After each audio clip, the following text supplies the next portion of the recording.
এই নুডলসটা এভাবে রান্না করলে খেতে যে এতটাই মজার হয়, আপনি যদি একবার খান প্রতিদিন খেতে ইচ্ছা করবে, এতটাই মজার।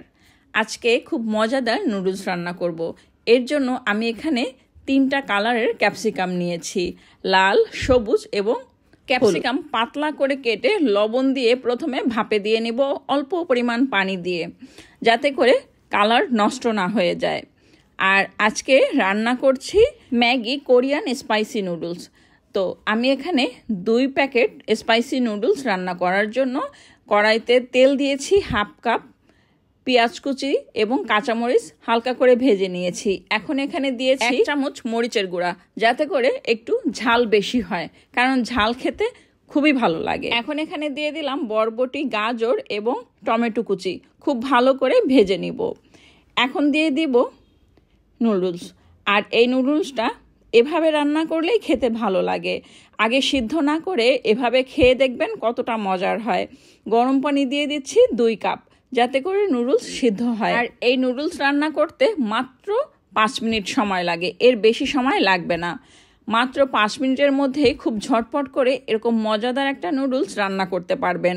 যারা একবার খাবে বারবারই খেতে চাইবে। এখন প্যাকেটের ভেতরে থাকা যে মশলাটা ছিল সেটা দিয়ে দিই। মশলা দেওয়ার পরে খুব ভালো করে নেড়েচেড়ে নিব, যাতে করে সব মশলা এই নুডলসের সঙ্গে মিশে যায়। এখন ঢাকনা দিয়ে ঢেকে দিব এবং এটা খুব সুন্দরভাবে নরম হয়ে যাবে, সিদ্ধ হয়ে যাবে। তো এই যে ঢাকনা সরিয়ে এখন একটা ডিম দিব। আমি যেহেতু এখানে মাংস দিব, গরুর মাংস দিব, তো এই কারণেই একটা ডিম দিয়েছি। গরুর মাংস না দিলে আমি এখানে 2টা অথবা 3টা ডিম দিতে পারতাম, কিন্তু যেহেতু মাংস দিব যার কারণে একটা ডিম দিয়েছি। আর গরুর মাংস আগে থেকেই রান্না করা ছিল, তো রান্না করা গরুর মাংস আমি ছোট করে টুকরো করে কেটে নিয়েছি। এখন সিদ্ধ করা ক্যাপসিকাম দিয়ে দিলাম এবং মাংস দিয়ে দিলাম, খুব ভালো করে মিশিয়ে নিব।